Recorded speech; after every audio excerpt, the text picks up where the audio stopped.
All right, in this video, I am going to demonstrate how to install WordPress and get it set up and ready to start building a new website. So this page shows the initial installation setup for WordPress. We're going to click English and we're going to move into choosing a name or a site title, choosing a username, password, email, and search engine visibility. So in this case, I'm going to call this ArcFires demo, and the username, we are going to set this up as ArcFires for now.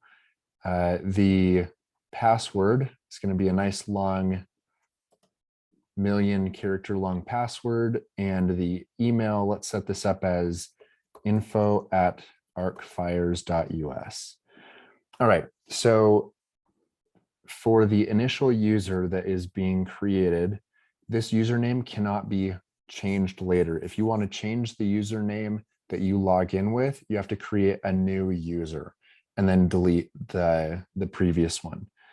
So this is launching both the website under the title ArcFires Demo, and we are also creating the first user in the same page.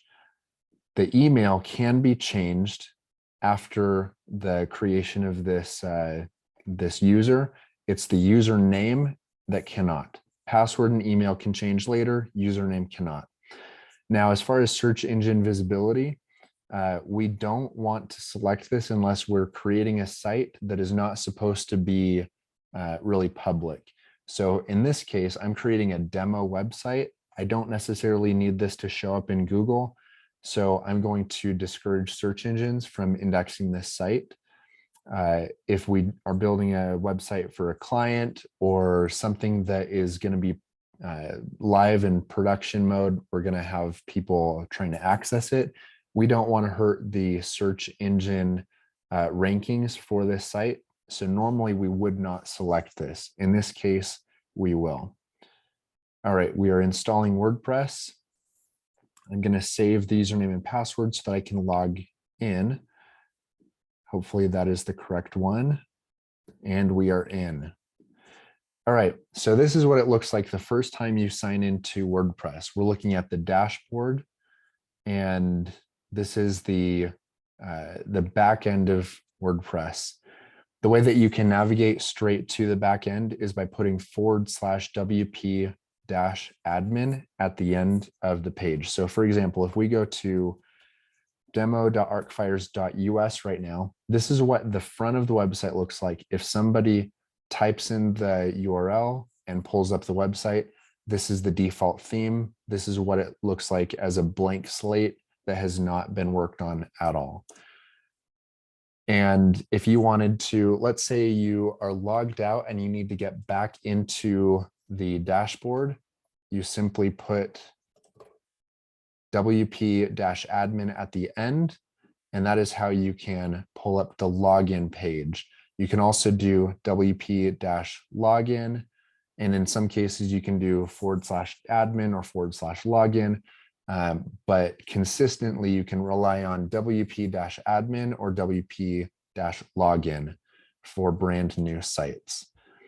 All right, so let's look at some of the stuff that you're going to initially see, and I'll tell you what's important right away and what isn't. First of all, we've got a panel of options on the left side, and then we've got a bunch of widgets. So this page is a little bit unimportant when you're first getting started. You can click these little arrows and hide this content.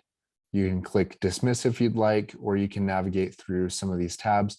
I'm going to walk through each of these steps, so I don't need that. This is what I like to see. I like it when it's nice and clean. So first of all, let's look at the general settings for the website. So I'm hovering over settings. We're going to click on general. All right, so the name of this site is ArcFires Demo. However, it comes with a default tagline called just another WordPress site. Not a big deal if you're building kind of a playground sandbox website, but you definitely want to change that if you're building a site for a client or something that you actually plan to use. Because for example, if I search ArcFires, this is what comes up: the title of the website and then the tagline following that. And we don't want Google to show Arcfire's demo dash just another WordPress site. So this is something we're going to delete or change depending on how we want to use that. For this demo site, not a big deal to leave it, but it's a good practice to delete that, in my opinion. All right, so let's keep scrolling through this. The first thing that I want to change is this time zone, because it defaults to UTC 0. I'm going to change that to Mountain Time by referencing Boise. I think I can also reference Denver. There are a couple cities that reference my time zone, but that's going to work just fine. I also want to change the first day of the week, because I like it when the calendar shows Sunday first. All right, that's good enough for me for general settings. Let's move on to the next step. Okay, let's go to discussion. Now, first of all, WordPress was developed to be a blogging, kind of like a private blog, maybe a public type of blog, WordPress website platform. And inherent with the idea of blogging is the idea that people are going to be able to submit comments on your posts, and you're going to have kind of a dialogue with your followers. However, there are annoying robots that scour the internet and look for WordPress websites that have comment forms that are unprotected. Now, we can either protect those or we can simply turn off comments. For now, I'm going to turn off comments for new posts by unselecting the third checkbox down, which says allow people to submit comments on new posts. I'm saying no for now, and I'm going to click save. Another popular setting to change is the default avatar. So if you are going to publish a post and you want to show your user image, like a profile image for your account as the author for that post, you might switch to Gravatar or some other option. This pulls in my default Gravatar user profile image. So that's a pretty popular option. I'm going to leave it on mystery person. Let's also go look at permalinks. All right, so when I publish a new post, now there's a difference between pages and posts. Here's kind of a summary of how to use those two. A post is something that is kind of time specific. So as I'm writing a post, I might say, today this happened, or last week this happened. I'm not going to do that with a page. A page is kind of more static. It's where I put information that typically doesn't change over time. Posts is where I create updates, and the more recent the update, the more likely that information is to still be relevant and not obsolete. So pages are technically a special type of post, but they're definitely used differently. More I can say about that in another video, but that's a nice quick summary. Notice how when we're looking at the permalink settings, so this right here, we're gonna reference this as either a permalink or a slug. Those terms are used kind of interchangeably. This permalink inserts the date of the post as it's created. So for example, let's add a new post. And I'm going to call this demo post and publish. And let's view the post. Notice how in the link, it has the date of that post. You can keep it that way if you'd like. There's kind of an issue where if you decide down the road that you don't like having the date in the URL of the post, you can come switch it. So for example, you can change it to just have the post name with no date in there. You can save, and now it's updated so that this post no longer has the date. But here's the problem. If, let's say, other websites or posts on Facebook or other social media platforms, if you've got other locations that are referencing this URL and they're looking for this post, if you delete the date from that URL and you don't do a little bit of work to make sure it redirects properly, when people click on that link, they're going to find a nothing here or a 404 error page. So I like to start things off the right way from the beginning. I prefer not to have the date on the posts. So I select the post name option and click save. And that's generally all that I do on this page when I'm first setting things up on this website. Now let's go look at users. The user that I initially created when installing WordPress had the username ArcFires. Let's go in here and edit this user. Now, users can have different roles based on the levels of permission that you want to give them. In this case, we are going to, I should mention, you cannot change the role of the user that you are logged in as. So if I'm creating a new user, let's call this ArcFires demo. User can be ArcFires demo at arcfires.us. That'll be just fine. We'll skip that. All right, here's the password. Notice how we can change the role. Now, different roles have different levels of access to the back end of the WordPress website. A subscriber typically does not have access to the dashboard. So WP-admin is off limits to them. Contributor, author, and editor, these roles have different levels of ability to edit content in the back end of the website, but they do not have the permissions to add plugins, edit some of the major files in the website, and so on. They don't have the option to customize the theme, for example. So editor actually may have permission to do that. I don't recall exactly what the difference is between editor and administrator when it comes to site appearances. I just know that the admin has the permission to delete other users, manage plugins, and set website settings right here, and some other major parts of the website. Okay, so if we were to create this user, I would just click add new. I don't need to create another user. I just wanted to show you the role options here. So we'll delete that. You can reset a user's password by clicking set new here. However, you cannot see what a user's current password is. So if you have a website, you have other team members that are using the website, they have their own passwords and username combos.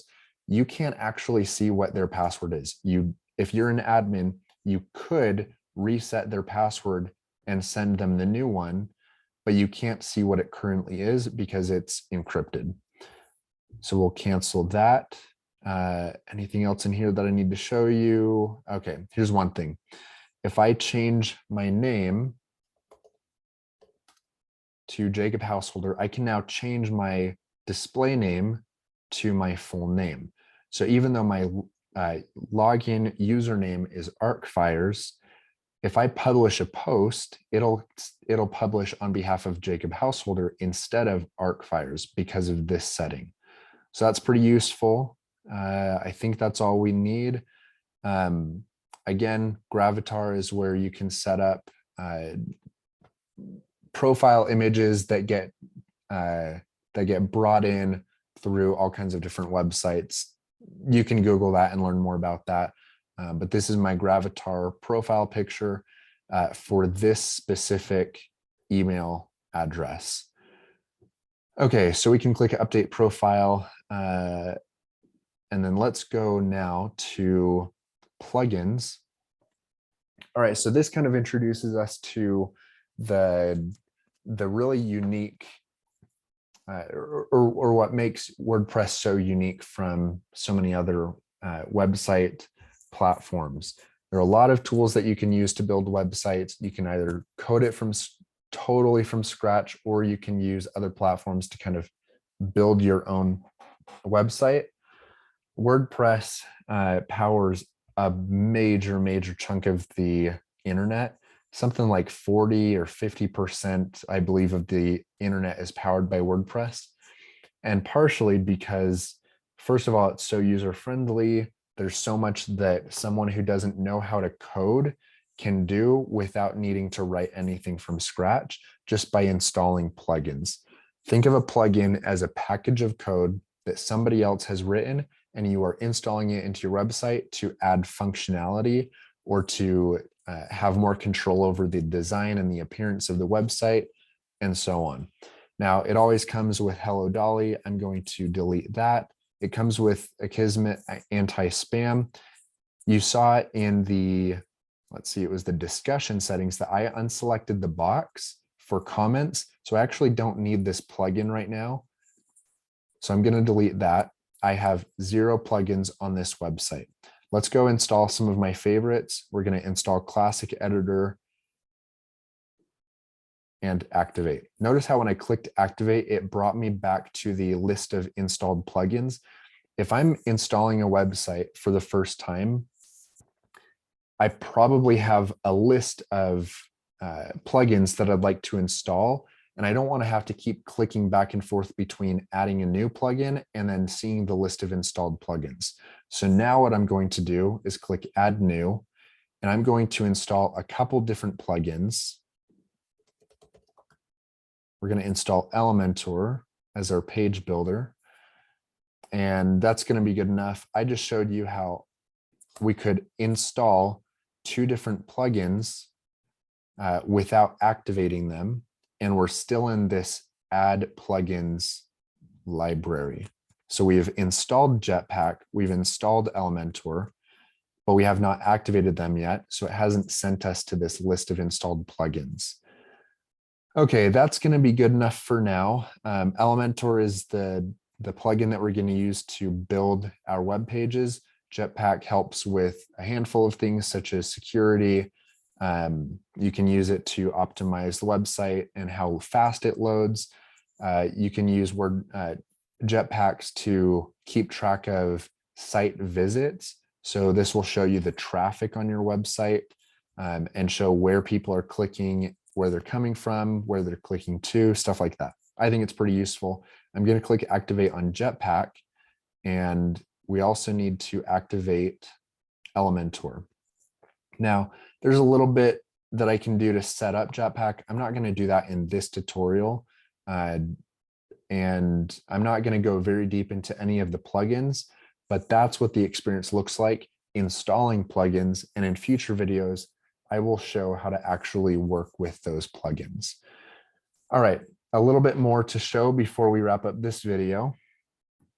Each WordPress installation comes with a couple default posts and pages. So first, let's look at pages. This comes with a sample page. If I click quick edit, it shows me what the slug is, or the permalink URL. So sample-page. So if I were to type in demo.arcfires.us/sample-page, it's going to take us to this sample page. So that's what it means by slug. Not really sure why the terms slug and permalink are interchangeable, but we're just going to accept that as fact.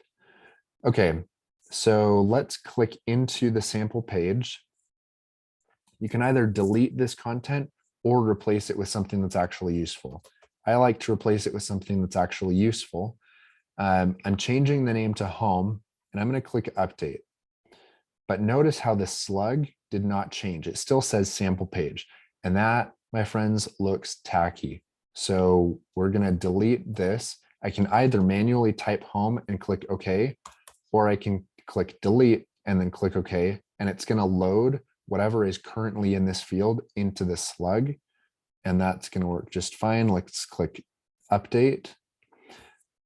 All right, there are a couple options in here that I should show you. The featured image is pretty important. Let's say you take the, by the way, if I refresh this, there's nothing here because we changed the URL and it is no longer available. So now it's home.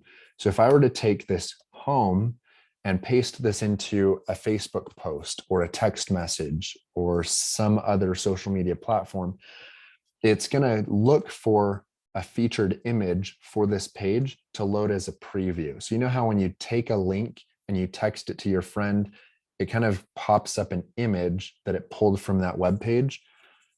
That image is pulled from right here typically. Now, you might be able to get away with adding media. And so let's say you were to add an image and drop it into the text or the content of the web page. The social media platforms or messaging tool that you're using, texting, it may find the image if it's in the body of the text, but don't count on it. Plan to put that right here in the featured image. And then your theme that you're using, and we'll talk about themes in a second, but the theme that you're using to display or to design how the content looks on the front of the website, like this, the featured image often pops up somewhere in here. So let's come back to these settings. Let's look at published. We can change the publication status. So if this page content is not quite ready yet, we can change that to pending review or draft. So this content, home, we still want to be able to work with that. I want to use this for demonstration. So I'm going to leave it unpublished, but put it in draft if you're not ready for the world to see it. Also, if it's finished, but you need some members of your team to look over it before it gets published, you can put it in pending review. That's another kind of, it's a different version of draft that basically says it's basically ready, but let's not publish it quite yet. Visibility. So you can make the page that you're working on completely visible to the public. You can make it private, so it's only accessible when a user is logged in, or you can make it password protected. And this is where you determine what that password is. You can also schedule a post to be published in the future. And when I say post, I also mean page, because a page is a special type of post. Notice up here in the URL, it says post equals to. That is proof, my friends, that a page is also a post. It's just a special type of post. All right, so let's cancel all of this. We're going to leave this page alone. We're going to come to posts. Actually, first, we're going to come to comments. This comment is a default kind of a demonstration of a comment that's been posted on this post, hello world. I created this demo post while chatting with you guys earlier. I can either delete this example comment, or I could just go straight to deleting this hello world post, and it's going to delete that comment with it because that comment is associated with that post. All right, let's now look at the demo post. Now, notice how this box has a lot of the same settings. We've got status, visibility, publication date. That's all the same. Let's also notice we have a couple things that are different. We've got categories and tags. Those are different from the pages, where we can kind of create, we can create labels or kind of buckets to put these posts in. So tags and categories can be used very similarly or very differently. I'm going to tell you how I use them, and then you can decide how to use them based on the way that you think and the way you want to organize your content. To me, a category is a type of post. So for example, if I've created a blog and I want to have different types of updates. So let's say I have I travel a lot and I want to have a special type of post that is specific for my travels. I might have a category for travels, but then I might also want to have a separate category for inspiration. Hopefully I can spell. Yes, inspiration. All right, so those are kind of buckets that, let's say every post that I create is going to go into one of these buckets. I'm not going to use uncategorized. You can actually, I can help you delete this as an option a little bit later in this video, but just kind of assume that every post that we create is going to reference a category. One more category might be, let's say, gosh, what do I blog about?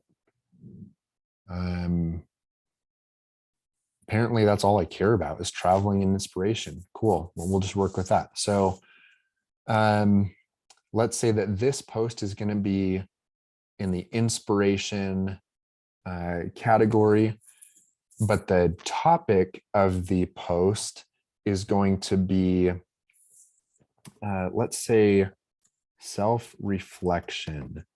And then it's also going to have, let's say this post was inspired by a book that I'm reading, let's say called The Go Giver. And then let's say I want to also have traction and let's say positivity. Okay, so these are kind of themes within the post. And the reason I want to use this is, let's say I publish this post, someone really likes this, they scroll to the bottom and they see that this post has been tagged with positivity. They might say, oh, what other posts has Jacob written that uses the theme of positivity or the theme of self-reflection or being a go-giver? And so they can find other related posts using those tags. Why is that different from categories? I might have a page on my website that only displays posts that are in the inspiration category, and then another page, maybe even in my menu, and we'll talk about menus in a second, but there might be a separate page for all posts that are in the travel category.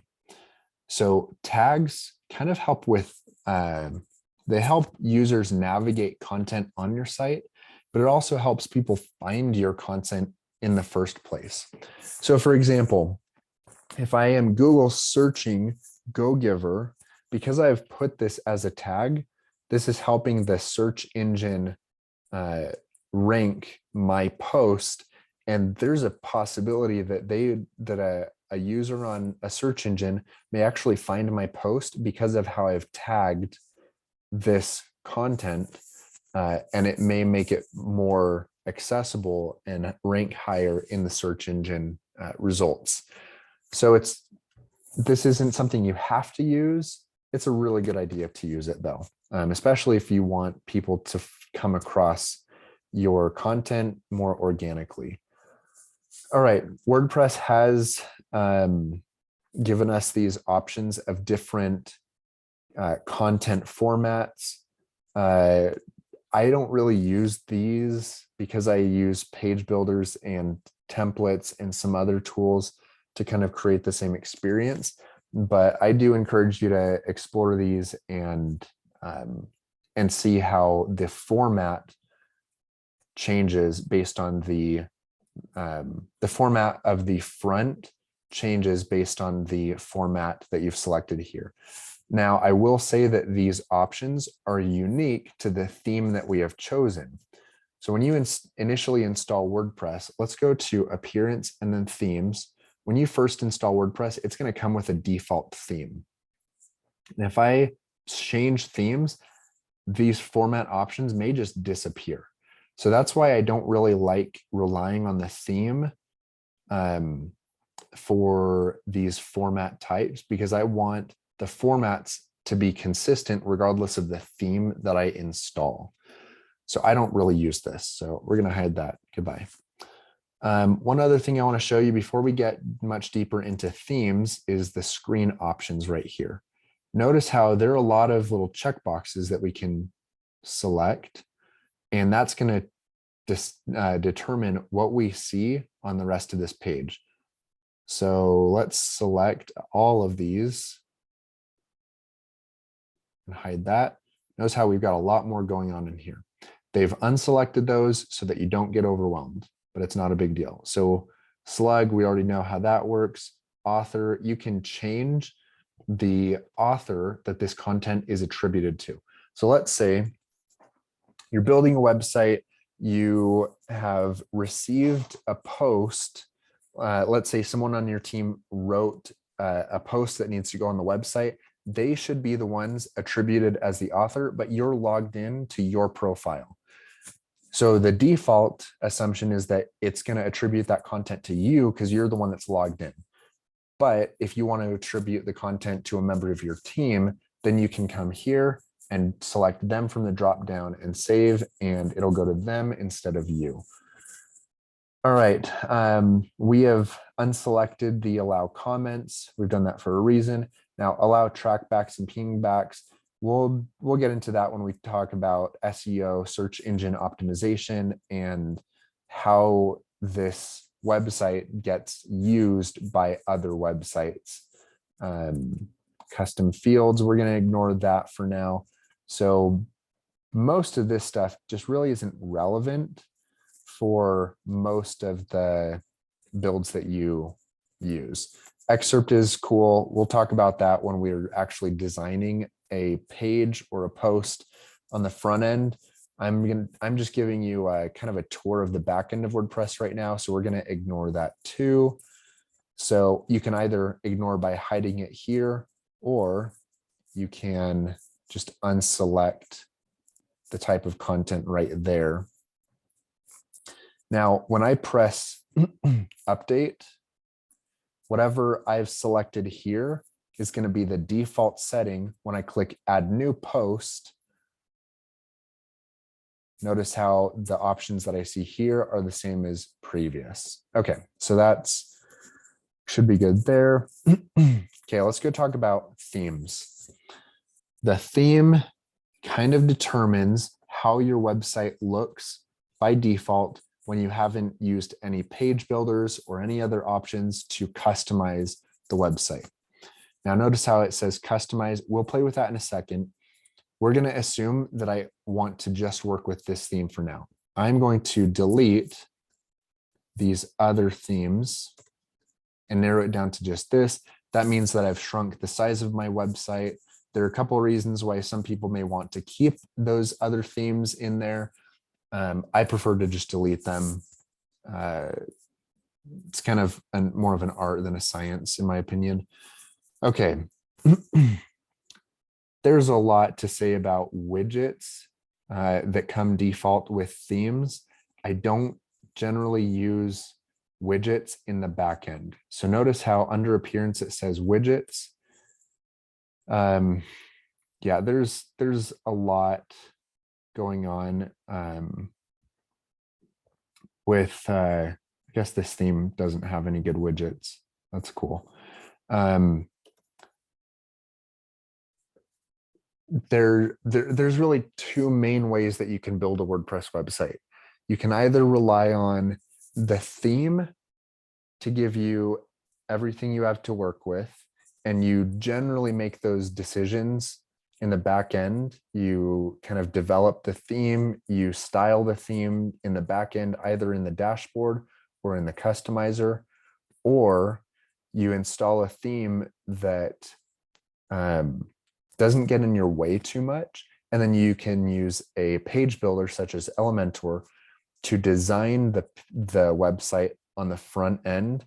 And you use the page builder to provide the widgets that you're going to use. When I say a widget, I'm talking about a page heading, this little thing that says next post, click this way, the date that's loaded in right here, the author categorized by, little things like that. Those are widgets that are kind of loaded into the site by default. And you can either use the themes widgets or you can use page builder widgets. You'll find out pretty quickly that I prefer to use a page builder to determine how the site looks rather than one of these out of the box themes. Let's click add new for themes. And I'm going to add 2 different themes that I really like. I'm going to install Hello Elementor, which is probably not a surprise because we're using Elementor to build this site. I'm also going to use Ocean WP, which is an awesome theme. I used it for a really long time. I also like Astra. What the heck, I'll install it. Probably just to show you the differences between each of them. Let's install Ocean WP.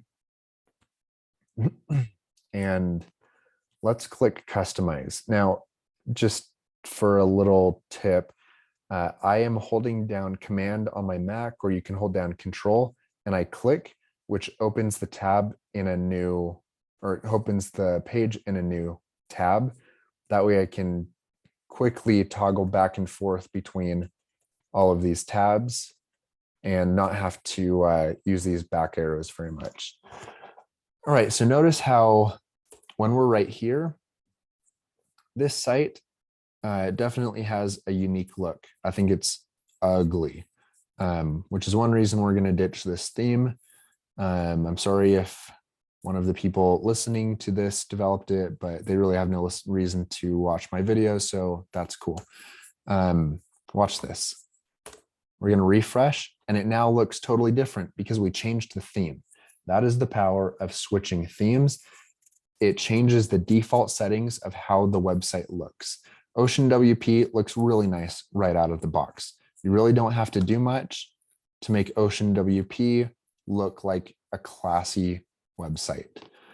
I will say that Ocean WP comes with a lot of options in the customizer, like a lot of options, and that's either a good thing or not a good thing, depending on how heavily you want to rely on a page builder for your website settings. I prefer to use the page builder, and I've said that like 12.5 times, but if you want to rely on the theme, you can just use these settings in here. Again, you get to that by clicking customize under appearance. And this is where you really get to decide what this site is going to look like. Tons of tutorials on how to customize this theme. My goal is not necessarily to show you how to do it now. My goal is to show you that you can do it and where you can do it. Let's delete that. Let's delete that and this. Okay. Let's compare that to Astra. So let's click customize for Astra.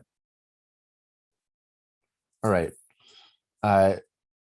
Notice how this site now looks very different because we're using the Astra theme, and the customizer looks a little bit different. We don't have all of the same options. So you can spend a lot of time kind of shopping through themes to figure out which customizer experience you like the most and which one you feel like you have the most control of your website using. But I don't feel like I have enough control over my website using one of these themes. I prefer to use Hello Elementor.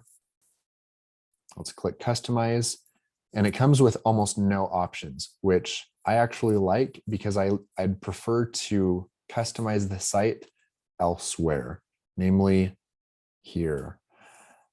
But there is one thing that you pretty much always rely on the theme for, and that is the homepage settings and the blog page settings. So I'm going to select this as the homepage. Notice how if I just go to demo.arcfires.us, it takes me to the archives. But if I type in /home, it's going to take me to this home page with this sample content. If I want this sample content, if I want this page to be my home page, the page that people see when they go to just this blank website with nothing after, no / blah, blah, blah, then I'm going to say, make the home page my home page. If that's not confusing enough. Click add new page. I'm going to say, let's add a blog page. And that's going to be where posts default to. And click publish. Now watch this. When I refresh this page, the default page, the first page someone sees when they type in my website is the home page. And that is set up in the customizer. And every theme that I have ever worked in, the theme is where you make that determination. Now, if you are custom coding stuff, then that's just, you're not even watching this video because you do that somewhere else. But this customizer, no matter how simple your theme is, the homepage settings are determined right here in my experience. Everything else is only relevant depending on how much you rely on your page builder, which in our case is going to be a lot. All right. Let's see if there's anything else I need to say about that. Okay, media, your media library, you can add images and PDFs and other files that you want to distribute or use as featured images or whatever. This is where you can add that. But typically, you can also add that when you're in a post. You can just click here and add media and then drag and drop the stuff in. And so I had really never come to this page to add media because I'm typically doing it while I'm building. However, if you're launching a website and you haven't really decided what pages you're going to create, what posts you're going to write, but you do know you want to upload your logo, you want to upload team member profile pictures, for example, because you're going to have an About Us page with members of your team in it, you can click Add New and just drag all of that stuff into here for use later. So yeah, I really only use this page if I know that I've got a pile of media that is going to be used later and I just drag it in. Otherwise, I'm usually pulling it in as I need it. Okay, let's look through to see if there's anything else I need to show you. We talked about plugins. I will describe plugins a little bit more before wrapping up. Notice how each of these plugins has a version number. I have not selected enable auto updates, which means my website is going to rely on these versions of these plugins unless I manually update. Now, when you update a plugin, there's a chance that the plugin is going to cause issues on your website, because sometimes you have a lot of plugins that are all working with one another and they depend on and rely on one another. And so if one plugin changes dramatically, other plugins might not know how to work with that new update. And until the developers of the other plugins catch up, you may have some issues on your website. The way that you can kind of anticipate if the plugin is going to cause issues, let's say classic editor right here, let's say they come out with a version 2.0. that means that's a major update. If this goes from 1.6.2 to 0.3, that's probably a really minor update. You can click view details to see the change log right here. So you can see how the plugin has been updated over time. Most of these, third number version updates are fixing issues. But when you go back to kind of like semi-major or major plugin versions, they are often adding new features or new functionality. And if you see them change the first number, they definitely have changed the functionality, which opens up the potential for a lot of conflicts, depending on how well the developers tested the plugins before publishing them and launching them to the world. I'm not going to say that it's totally safe to update plugins just because that third number is what has incremented. You really should just test it in a staging environment, but that's a whole new world that we're not going to talk about in this video.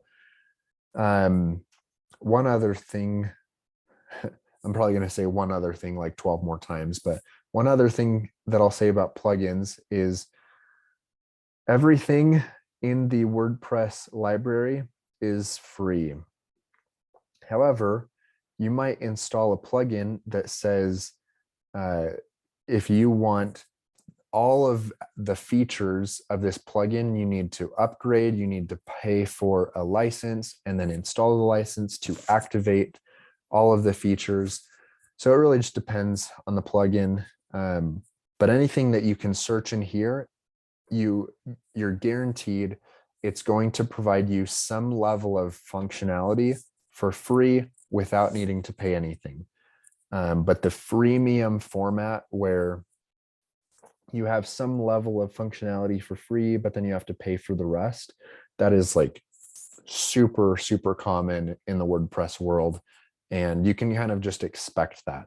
So for example, if I install Akismet spam protection and click activate, they're going to ask for an API, which basically means you need to create an account with them, and they're going to have different pricing options, and that's kind of where they upsell you.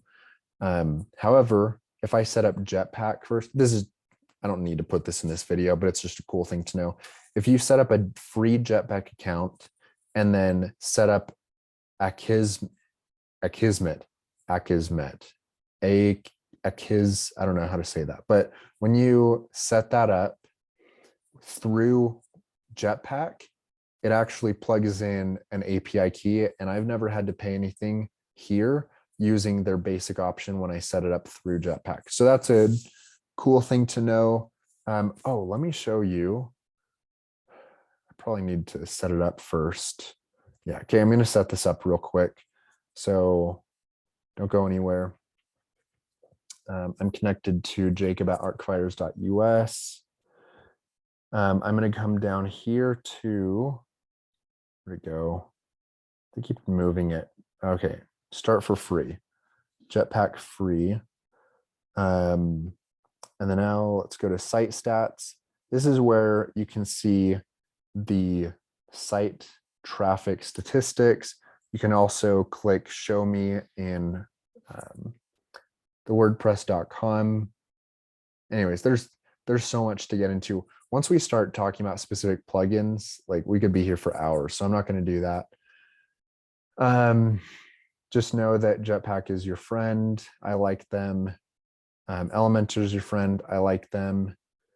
And we need to talk about menus before we start to wrap up. You know what a menu is. It's the list of pages that you can navigate through when you're on a website. This is where you build a menu. So I'm going to say main menu, create, and now I can start building a menu using pages or posts or categories. So check this out. I just created a link to a list of posts that have the inspiration category selected. So that is an example of how categories are different from tags. You don't see an option to show every post with a certain tag in here because that's what categories are for. I should show you this too. We'll be here all night. Just kidding, not all night, but there's still a little bit to show you. Let's go to posts and categories. So you saw that I could create categories in the add new post page. You can also add them here. Remember how I said you can delete the uncategorized category? It's technically not true. So what you can do is edit the default to say something else. That way, if you accidentally, you publish a post and you haven't created, you haven't selected a category, at least there's a default category. So it just looks tacky. You go on a website, you look at their blog, and then you see a post that says uncategorized. I think that looks super lame. So I always change the default category name so that if you make a mistake and you publish a post and you haven't selected one of these other ones, it's still going to say something that's not terrible. Oh, also parent categories. That's a good thing to talk about. So let's say you want to categorize your post based on where you went. I would recommend using tags for that typically, but let's say it's important enough to you that you want to make it a category. You can create layers or levels of categories. So let's say all of my posts where I went to Israel are tagged with that, and then it is going to assume travels. So if I look at every post that has been tagged with Israel, typically it's going to show, okay, let me put it this way. If I look at my list of all posts that have been categorized as travels, it's also going to show me anything that's been tagged as Israel, even if I haven't explicitly tagged Israel, because that's the parent category. This list will show all posts that are in the parent level or any of the children levels. Okay, anything else that I need to show you guys? I think that's it for now. Like 5 hours later, I think we've covered the basics of Elementor. I'm excited about Elementor. We'll cover the basics of Elementor later. We're covering the basics of WordPress tonight. All right, that's all I'm going to say for now. Let's wrap it up, and I'll see you in the next video. Thanks so much for sticking through it, guys. Talk to you soon.